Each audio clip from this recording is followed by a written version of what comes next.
bienvenue pour l'étude de l'école du sabbat de cette semaine. Nous arrivons à nos 8e leçon. Et le titre de notre leçon d'aujourd'hui, c'est « Consoler mon peuple ». À nous prier ensemble. Éternel, notre Dieu, notre Père, alors qu'il nous peut ouvrir ta parole, nous demandons toi que tu accordes nous ton Saint-Esprit et éclaire-nous dans la vérité qui te donne pour nous. Au nom de Jésus. Amen. Monsieur qui, comme moi, je trouve l'étude du livre d'Ésaïe extrêmement intéressant, même passionnant. Ésaïe, en fait, finit écrire plus de 2500 ans de cela, et pourtant, ma leçon qui, bon Dieu, finit à cause de nous, il semble, depuis le début de ce trimestre, c'est bien d'actualité. Et nous finissons un petit peu les chapitres 1 à 39 jusqu'à présent, et aujourd'hui, ou du moins cette semaine, nous avons l'occasion de discuter un petit peu du chapitre 40 du livre d'Ésaïe. Et il y a 3 thèmes principaux qui sont ici et qui, capables, résument nos leçons de cette semaine. D'abord, c'est la fin du jugement divin et la consolation qui est annoncée. Deuxième, c'est la préparation du chemin de l'Éternel. Et troisième thème qui nous peut développer dans nos leçons, c'est la révélation de la gloire de l'Éternel. Nous l'étude cette semaine-là basée au chapitre 40 du livre d'Ésaïe. Il y a un tournant dans l'histoire qui prophète, bon Dieu, et raconte-nous. Entre chapitre 39 et 40, il y a 150 ans décalage. Alors, ce qui chapitre 1 à 39, il cause l'exil par la Syrie, à partir du chapitre 40 jusqu'à chapitre 66, la fin livre Ésaïe, il cause l'exil babylonien et qui manière, bon Dieu, il pour intervenir et qu'il pour retourner ce peuple. Alors, le premier thème qui nous peut développer, c'est la fin du jugement divin et la consolation qui est annoncée. Comme texte de départ, nous pouvons lire ensemble Ésaïe, chapitre 40, versets 1 et 2. Le texte se lit comme suit. « Consolez, consolez mon peuple, dit votre Dieu. Parlez au cœur de Jérusalem et criez-lui que sa servitude est finie, que son iniquité est expiée, qu'elle a reçu de la main de l'Éternel au double de tous ses péchés. » Nous pouvons capables de comprendre dans quel contexte sa message consolation-là est adressé si nous retournons un petit peu dans le chapitre 1 à 39. Rappelez-vous qu'Ésaïe peut écrire et adresse un message dans l'époque qui Israël est bien prospère, qu'il est économiquement, qu'il est socialement, prospère. Mais ensemble avec sa prospérité-là, il y a un travers qui peut venir ensemble. La rébellion envers le vrai Dieu, qui est manifestée par l'idolâtrie et que la désobéissance envers la loi. C'est là que bon Dieu a envoyé ce message par Ésaïe, son prophète, pour dire à ce peuple, sans se manière, sinon les pour aller en déportation. Malheureusement, Israël pour obstiner. Et il est là même pour trouver un gisement bon Dieu qui peut tomber dans ce peuple. Dieu pour servir à la Syrie et Babylone pour amener ce gisement avec l'espoir que ce peuple pourrait retourner vers lui. Mais pas dans lui-même. Et Israël pour aller 2 fois en déportation. Premier coup, il pour aller par la Syrie.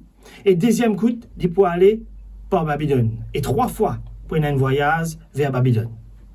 Après qu'ils je puis bien souffrir pendant autant les temps, loin avec ce pays, loin avec cette famille, loin avec Jérusalem, Israël pour finalement être consolé. Ésaïe écrit donc au verset 1er et verset 2, « Consolez, consolez mon peuple. Dites à mon peuple, parlez au cœur de Jérusalem et criez-lui que sa servitude est finie. » Dieu peut annoncer qu'il est pour mettre fin à la souffrance de son peuple. Dieu peut dire ici qu'il soit miséricorde pour une nouvelle fois visible. Parlez au cœur de Jérusalem, le verset 2 nous dit. Et criez-lui que son combat est terminé, qu'elle est graciée de sa faute, qu'elle a reçu de la main de l'Éternel au double de ses péchés. Quand nous guettons ce texte-là, si tout d'après sur l'original, bon Dieu peut envie communique un empressement. Thème qui servit pour dire proclamer, pour dire crier, il y a l'impératif dans l'original hébraïque. Il ne peut pas juste dire cause en lit, mais il peut dire dégage-toi, dis-le, criez. Et il donne un empressement dans ce texte-là. Il donne un désir intense, on va dire de la part de Dieu, pour dire, pour communiquer avec son peuple avec enthousiasme que la consolation est là. Consoler mon peuple. Nous sentions l'affection aussi dans sa thème qui est utilisé pour dire mon peuple. Et c'est à cause de la relation qui, bon Dieu, est là avec le peuple d'Israël, le peuple de l'Alliance. Parce que même si Israël finit infidèle, Dieu, lui, il reste fidèle. Il reste toujours le Dieu de l'Alliance. Il toujours reste le Dieu qui accomplit ses promesses. Et que c'est lui qui initie et qui accorde le pardon. Un magnifique message, n'est-ce pas? La souffrance infinie, la consolation est là, annonce Dieu, et bien des années avant que les problèmes n'arrivent. Et à ce moment-là, Dieu annonce le retour, il annonce la reconstruction, il annonce la restauration pour Israël. C'est la consolation, son péché, il pardonné, il oublié, il met de côté, et sa guérison capable de commencer. C'est ça la certitude, quelque part, que Ésaïe exprime au verset 8, quand il dit comme ça, « L'herbe sèche, la fleur se fane, mais la parole de notre Dieu subsistera éternellement. » Et c'est ce verset-là qui amène nous au deuxième thème majeur de notre étude de cette semaine, la préparation du chemin de l'Éternel. Oui, Dieu annonce la restauration, le pardon, la grâce, la guérison pour Israël, et l'autre élément qu'Israël est là pour considérer, c'est qu'il est bien préparé à l'action de l'Éternel. À nous lire dans Ésaïe, le chapitre 40, le verset 3, qu'il dit à nous. Une voix crie, préparez au désert le chemin de l'Éternel, aplanissez dans les lieux arides une route pour notre Dieu. Que toute vallée soit élevée, que toute montagne et toute colline soient abaissées, que les coteaux se changent en plaine et les défilés étroits en vallons. Nous arrivons au moment du retour de l'exil. Moi, invite porte attention une nouvelle fois à un langage qui peut servir dans sa texte. C'est un langage qui est à la fois simple, mais qui porte un message très fort. Quand Ésaïe dit comme ça, ouvrez à cimer, dresse la route, criez dans des airs, baisse colline et montagne, remplis ban vallée, faire une cimée droite. Il servit un terme qui est généralement utilisé à l'époque pour annoncer et préparer la venue d'un roi. C'est ici que nous trouvons qu'il est cause de pas n'importe qui les rois. Il est cause bon Dieu qui peut retourner à Jérusalem, bon Dieu créateur, tout puissant. L'Éternel désormais peut retourner dans le pays d'Israël. Celui dont la gloire illumine autrefois le temple, celui dont la Shekinah remplit le temple. Le Dieu des miracles, le libérateur du peuple d'Israël, le Dieu de l'Alliance, c'est lui qui peut retourner. Et on est content ce que Jésus dans sa message-là, et dans l'enthousiasme du prophète, et dans l'engouement du messager, mais aussi l'engouement que le peuple est appelé à partager par rapport à ce retour. Parce que le peuple peut retourner, mais pas juste le peuple qui peut retourner. Parce que quand les causes du chemin de l'Éternel, de la route de notre Dieu, l'auteur peut associer sa grande manifestation de Dieu avec un élément qui est ordinaire, qui est simple, un cimé, la route qui est dressée. Et sa bonne expression-là, montrer qu'une manifestation, présence invisible, bon Dieu, nous trouve de manière simple, mais bien réelle. Dieu, il peut partager un message fort dans sa texte-là. Quand il dit, de manière simple, il peut manifester sa présence, il peut retourner à Jérusalem. Et c'est d'ailleurs dans la simplicité, rappelle-toi, dans la simplicité et la réalité du quotidien qu'à peu près 600 ans, un peu plus de 600 ans après, bon Dieu pour envoyer ce messager pour annoncer la venue du Messie. Rappelle-toi dans Matthieu chapitre 3, comment Jean-Baptiste, tu peux prêcher dans le désert de Judée. Et c'est ce même texte d'Ésaïe que Jean-Baptiste pour servir. Que l'évangéliste Matthieu pour dire, dans Matthieu le chapitre 3, c'est la voix de celui qui crie dans le désert, préparez le chemin du Seigneur, rendez droit ses sentiers. Avec ça, la voix Jean-Baptiste là, tient un message aussi simple que puissant. Repentez-vous, car le royaume des cieux est proche. Oui, au-delà d'une préparation physique, tient pour préparer la venue du Seigneur spirituellement aussi. Tu besoin de restimer, baisse montagne, redresse colline, mais c'est mort. Un autre affaire, c'est qu'il tient un travail de repentance à faire. Un appel à rechercher le pardon. Un appel à rechercher la présence de Dieu. Et une préparation du cœur pour capable recevoir la gloire bon Dieu. C'est ça qui amène nous à troisième thème, troisième partie de notre leçon de l'école du sabbat, la révélation de la gloire de Dieu.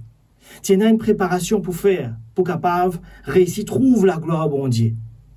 Sa manifestation-là. Et Ésaïe, chapitre 40, le verset 5, dit à nous comme ça, « Alors la gloire de l'Éternel sera révélée, Et au même instant, toute chair la verra, quand la bouche de l'Éternel a parlé. En d'autres mots, après qu'il gagne sa préparation pour accueillir la présence de l'Éternel, là nous trouve qu'il y a la manifestation de la gloire de l'Éternel. Il semble que l'auteur Isaïe, ici, peut faire aussi un parallèle entre l'histoire, entre seule époque avec l'histoire d'Israël dans le passé. Dans Exode chapitre 33, Israël est sorti du pays d'Égypte après l'épisode des murmures à cause Pénadélo, après l'épisode du veau d'or, et Dieu dit à Moïse dans Exode chapitre 33, il dit « Va, toi et le peuple que tu as fait monter d'Égypte, mais je ne monterai pas avec toi, car tu es un peuple à la nuque raide. » Oui, Dieu dit à Moïse, monte et toi, ensemble avec le peuple. Et Moïse a été déconcerté, pas connaître comment il peut gérer sa situation-là. Il dit comme ça, il rentre dans un dialogue avec bon Dieu. Et il dit à bon Dieu, ben, tu connais, moi envie que tu viennes ensemble avec nous. Moi insister pour que tu accompagnes nous ensemble. Et c'est là que dans le chapitre 33, le verset 18, Moïse, pour répondre à bon Dieu et pour assurer à ce que bon Dieu l'y accompagne lui et le peuple dans le pays promis. Il demande une manifestation visible de la présence de Dieu. Et c'est là qu'il dit à Dieu, fais-moi voir ta gloire. Quand bon Dieu, pour répondre à Moïse, il peut dire à Moïse, dans Exode 33, le verset 19, je ferai passer devant toi toute ma bonté, et je proclamerai devant toi le nom de l'Éternel. Je fais grâce à qui je fais grâce, et miséricorde à qui je fais miséricorde. Comme pour dire que la gloire de Dieu, c'est sa bonté, c'est sur la grâce, c'est sa miséricorde. Au-delà d'une manifestation physique et visible de Dieu, la plus grande manifestation et la plus grande preuve de la présence de Dieu et de sous la gloire pour Israël, c'est sa miséricorde, c'est son pardon, c'est sur la grâce. Toutefois, les bons qui nous fait ressortir qui est l'expression la gloire de l'Éternel et la plusieurs applications dans la Bible. Il fait référence lui-même d'ailleurs à sa majesté, à sa sainteté, mais aussi à un acte, à son importance parmi son peuple, surtout dans le livre d'Ésaïe. Dieu manifestait sa puissance et sa gloire par le plan du salut qu'il fit mettre en place pour son peuple. Sa promesse pour agir en faveur de ce peuple, les vrais, les réels et les concrets. À ce là, après qu'il nous guette tout ça là, à la lumière de ces trois grands thèmes qui nous trouvons dans le chapitre 40, la fin du jugement divin et la consolation qui est annoncée, la préparation du chemin de l'Éternel, et troisièmement, la révélation de la gloire de l'Éternel, qui est une application pratique qui nous est capable de trouver pour nous aujourd'hui. Première affaire qui me tient content suggérer par rapport à la consolation qui est disponible venant de Dieu. C'est qui, où est moi, nous capables de passer par des moments difficiles. Ou dans une situation où capables de faire face à des moments très compliqués, que ce soit au niveau de la famille, au niveau du travail, que ce soit au niveau de la vie personnelle et spirituelle. Et ça m'a un moment difficile là, bon Dieu peut dire comme ça, espérez. Et il y a la consolation qui peut venir par devant. C'est un moment à passer. Qui fait nous capables d'avoir confiance dans ce Dieu, parce que c'est le Dieu de l'alliance, c'est le Dieu de la promesse, c'est le Dieu qui, quand il dit une parole, sa parole subsiste éternellement. Et à cause de ça, quand il dit comme ça que la consolation, il peut venir, à cause de ça, quand il dit qu'il attend un petit moment, nous sommes capables de faire confiance. Ça, c'est la première application qui nous est capable de pour nous, à la lumière de cette leçon. La deuxième application, c'est que pour nous capables de faire l'expérience de cette consolation, il y a une préparation à faire pour recevoir la présence de Dieu dans notre vie. Il y a une préparation et une repentance à expérimenter. Chacun de nous, dans nos cheminements avec bon Dieu, il y a des moments que nous appelons à revenir à lui, parce qu'il est capable, sans nous rendre compte, nous sommes capables de tourner le dos. Nous sommes capables de rebelle envers lui. Le peuple d'Israël fait une rebelle pendant des années, sans qu'ils se rendent compte. Malgré le message qu'il finit envoyé. Et ce matin, ou ce soir, peu importe qui est qui peut recevoir ce message-là, l'important pour vous, c'est de faire l'expérience de cette repentance. C'est de faire l'expérience de ce repentir réel venant de Dieu. Ça, c'est la deuxième application. Et la troisième application qui me tient content suggère, c'est que une fois que cette révélation a été promise par Dieu, nous sommes capables de dire que Dieu pour révéler lui-même dans nous la vie. La gloire de Dieu sera révélée dans notre vie. Dieu fin annonce la consolation. Dieu fin annonce que ce qui est nécessaire, c'est le repentir, c'est la préparation pour son action. Et Dieu fin annonce son action. Un jour, il agira. Le chapitre 40 continue en disant « Qui s'en a qui est pareil comme un bon Dieu ?» Et c'est vrai, pénal de bon Dieu comme à l'Éternel. Pénal de bon Dieu comme à l'Éternel désormais. Oui, tu es capable de passer par le désert. Tu es capable de passer par des moments difficiles. Tu es capable actuellement de passer par un moment que tu te sens toi dans le creux de la vague. Mais Dieu dit comme ça, la consolation est là. Fais l'expérience de la repentance. Reviens à ton Dieu et laisse-lui manifester la gloire dans ta vie. Le message qui me tient content, laisse avec toi, c'est celui-ci. Un message d'espoir. Qui bon Dieu est capable de bénir toi. À nous prier ensemble. Éternel notre Dieu, merci pour ce message de consolation, d'espoir, de renouveau. Ce message de restauration qui te finit de nous à travers l'exemple d'Israël. Oui, Éternel, te connais-nous la vie, et dans des moments, nous finissons rebelles envers toi. Nous sommes contents de demander toi pardon, Seigneur. Lave-nous et purifie-nous. Et alors que nous peut recommencer nos chemins, nous demandons toi que te manifestes de la gloire dans nos vie. Au nom de Jésus. Amen. Mon remercie pour votre attention.